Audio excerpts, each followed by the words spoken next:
کوئی برا کام عیب گناہ کرتے ہوئے ہم نے دیکھ لیا, کوئی جرم کرتے ہوئے دیکھ لیا, اور ہم نے اپنی آنکھوں سے دیکھا ہے کہ فلاں نے یہ کام کیا, اب کیا کریں؟ اب تو ہم کہہ سکتے ہیں کہ جب تو ہم نے خود دیکھا ہے, ہماری آنکھوں کے سامنے اس نے یہ عمل سر انجام دیا, اب کیا کریں؟ آقا علیہ السلام نے ارشاد فرمایا, اگر کسی کا عیب دیکھو اس کے عیب پر پردہ پوشی کرو. جو دنیا میں کسی کے عیب کی پردہ پوشی کرے گا, اللہ رب العزت قیامت کے دن جس دن حساب ہونا ہے اور دنیا کے سامنے سب کے اعمال کھولے جانے ہیں, اللہ رب العزت ایسے شخص کے عیبوں اور گناہوں پر پردہ ڈال دے گا. تو ہم نے کسی کو 100% کوئی گناہ کا کام کرتے دیکھ بھی لیا, کسی کی برائی اپنی آنکھوں سے بھی دیکھ لی ہے, تو اس کو نشر نہیں کرنا. آقا صلی اللہ علیہ وسلم نے صحابہ کرام کی مجلس میں فرمایا کہ ایک دوسرے کی غیبت سے بچو. صحابہ کرام نے کہا یا رسول اللہ غیبت کیا ہے؟ حضور نے فرمایا غیبت یہ ہے کہ تم اپنے مسلمان بھائی کی پیٹھ پیچھے اس کی برائی بیان کرو. صحابہ کرام نے کہا یا رسول اللہ اگرچہ یہ کام اس میں پایا جاتا, وہ عیب, وہ برائی, وہ گناہ کا کام اس شخص کے اندر موجود ہو, پھر بھی حضور نے فرمایا ہاں اگر وہ عیب اس میں پایا جاتا ہے اور اس کی غیر موجودگی میں اس کے پیٹھ پیچھے یہ بیان کیا جا رہا ہے, فرمایا یہ غیبت ہے. اور اگر وہ عیب اس میں نہیں پایا جاتا اور اس کی پیٹھ پیچھے ہم بیان کر رہے ہیں, حضور نے فرمایا پھر تو تم نے تہمت لگائی, پھر یہ بہتان ہو گیا. یعنی ہر صورت میں ہم کسی بھی شخص میں کے بارے میں کوئی بھی تبصرہ کرنے کے حوالے سے, اچھائی کے علاوہ کوئی تبصرہ کرنے سے, اللہ رب العزت نے فرمایا اور آقا صلی اللہ علیہ وسلم نے فرمایا کہ اپنے آپ کو محفوظ رکھو, اپنی مجلسوں کو پاک رکھو. جی بہت سارے بزرگان دین کے اس طرح کے واقعات ہیں کہ وہ تشریف فرما تھے. یہ پوری بیسیکلی ایک تحریر تھی, پورے بزرگوں کے نام بھی لکھے ہوئے ہیں, وہ اس وقت میرے ذہن میں نام نہیں ہے, میں آپ کو عرض کر دیتا ہوں. ان میں سے کسی کو آ کے کسی ایک نے کہا کہ وہ فلاں شخص نے آپ کے بارے میں ایسا ایسا برا کہا ہے. تو انہوں نے اس کو جواب دیا, انہوں نے فرمایا کہ اس شخص نے ہوا میں ایک تیر چھوڑا تھا, ہوائی فائرنگ کی تھی, وہ تیر مجھ تک نہیں پہنچا, تم وہ نادان دوست ہو, وہ تیر لا کر میرے سینے میں تم نے گھونپ دیا ہے. یعنی ہم وفادار سمجھ رہے ہوتے ہیں خود کو, تو وہاں پر میرے دوست کے بارے میں کہا گیا, تو وہاں سے وہ بات سنی اور لا کر کے اس کو بتا دی کہ وہ شخص تمہارے بارے میں ایسا کہتا ہے.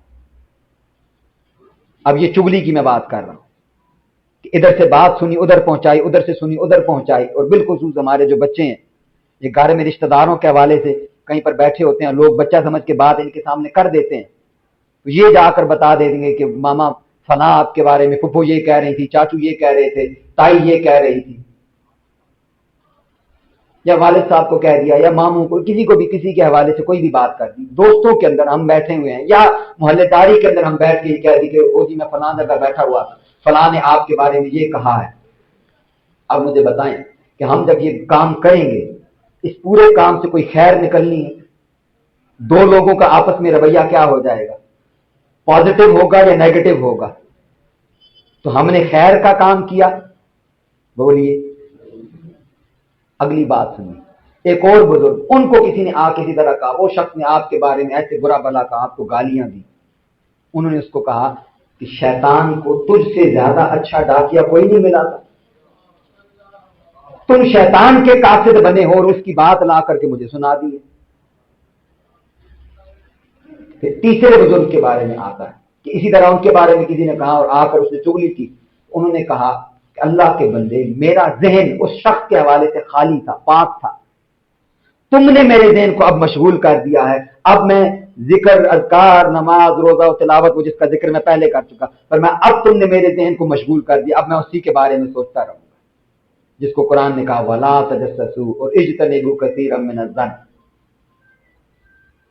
اور سیدنا امام جعفر صادق علیہ السلام آپ کے بارے میں انہی بزرگوں میں سے کہ آپ کو جب کسی نے آ کر کے ایسا کہا تو آپ کی شان کیا ہے, تصور کیجیے.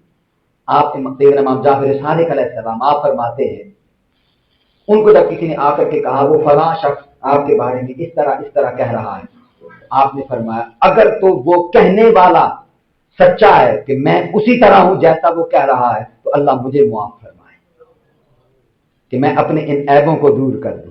اور اگر کہنے والا جھوٹا اور مجھ میں وہ عیب نہیں پائے جاتے، فرمایا پھر اللہ رب العزت کی بارگاہ میں دعا ہے کہ اللہ پاک اس کو معاف فرمائے۔ اب یہ وہ لوگ ہیں جن کا ہم دم بھرتے ہیں، جن سے محبت کا اظہار کرتے ہیں، ہم جن کے عرس سیلیبریٹ کرتے ہیں، جن شخصیتوں کے ساتھ ہم اپنے آپ کو ایسوسیٹ کرتے ہیں، تو آپ پوری ایمانداری سے بتائیں کہ کیا ان کے ساتھ ایسوسیشن صرف یہی ہے کہ ہم کہیں کہ ان کا ہم نے عرس منایا اور ان کی فلاں کرامتیں؟ ان کی اصل کرامتیں یہ ہے کہ ان لوگوں نے ہمیں اپنا کریکٹر اور کردار دیا ہے کہ یہ کردار ہے۔ میں عرض کر دوں کہ یہ جتنے ان میں سے بزرگان دین ہیں وہ اپنی کرامتوں کی وجہ سے اللہ کے ولی نہیں ہیں، اور روئے زمین پر کوئی شخص کرامت سے اللہ کا ولی نہیں بنتا، اور کوئی دین میں شریعت میں کرائٹیریا ہے ہی نہیں یہ والا۔ پوری زندگی کسی شخص سے ایک چھوٹی سی بھی کرامت ظاہر نہ ہوئی، ایسا نہیں ہے کہ وہ اللہ کا ولی نہیں ہوگا۔ اللہ کے ولی ہونے کی شرط یہ ہے کہ وہ اللہ اور اس کے رسول کے بتائے ہوئے طریقے پر اس طرح چلتا ہے کہ وہ ان باتوں پر عمل کرے کہ جو اللہ نے حکم دیا اور آقا علیہ السلام نے تعلیم فرمائی۔ یہ ہے ولایت۔ ولایت کا تعلق کوئی جبہ دستار سے نہیں ہے، یا کسی بڑے خاندان کی اولاد ہونے سے نہیں ہے کہ وہ فلانے کی اولاد ہیں تو وہی اللہ کے ولی اور پیر اور بزرگ ہوں گے، یا فلاں شخص ہے تو اس کا اتنا بڑا امامہ ہے اور اس کا فلاں لباس ہے اور وہ فلاں گدی سے تعلق رکھتا ہے، تو ایسا ہرگز اس طرح کا کوئی تصور دین میں نہیں ہے۔ دین میں تصور یہ ہے ان اکرمکم عند اللہ اتقاکم، جو اپنے فرائض ادا کرے، نوافل ادا کرے اور اخلاق کے اندر اللہ کی مخلوق کے ساتھ سب سے اچھا برتاؤ کرے، اللہ رب العزت کو وہی شخص محبوب اور محب ہے۔ وہ ہم میں سے ہی کوئی شخص ہو سکتا ہے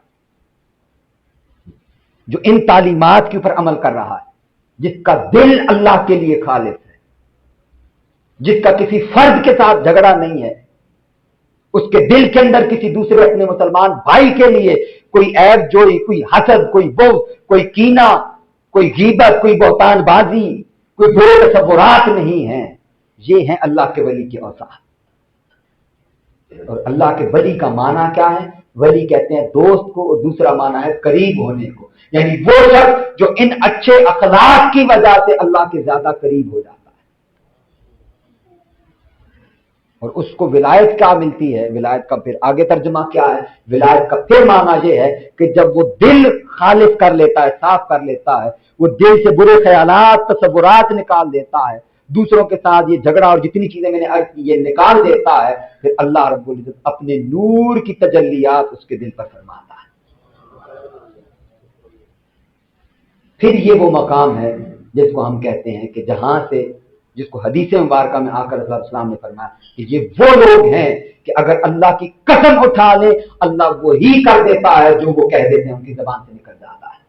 اور ہم عرف عام میں اس کو کرامت کہتے ہیں۔ ہم عرف عام میں جس کو کرامت کہتے ہیں، وہ در حقیقت اس ولی کا وہ مقام ہے کہ وہ اللہ کی اتباع میں، آقا علیہ السلام کی سنت کی اتباع میں وہ اس درجے اور مقام تک پہنچتا ہے کہ اللہ پاک وہ اللہ کی اتنی ماننے لگ جاتا ہے کہ اللہ فرماتا ہے اس نے ساری زندگی صرف میری مانی ہے، دنیا میں کسی فرد کے ساتھ اس کا کوئی لین دین نہیں، کوئی تعلق، کوئی واسطہ نہیں، کوئی خوف نہیں، دل کے اندر حسد، بغض، کینہ نہیں ہے، اس کا دل میرے لیے خالص ہے، میری ساری کائنات کا اختیار میں اس کو عطا کر دیتا ہوں۔ اللہ رب العزت کی بارگاہ میں دعا ہے وہ ہمیں ان اعمال پر عمل کرنے کی توفیق عطا فرمائے۔ اللہ رب العزت ہمیں ایک دوسرے کے ساتھ محبت کے ساتھ پیش آنے کی توفیق عطا فرمائے۔ وما علیہ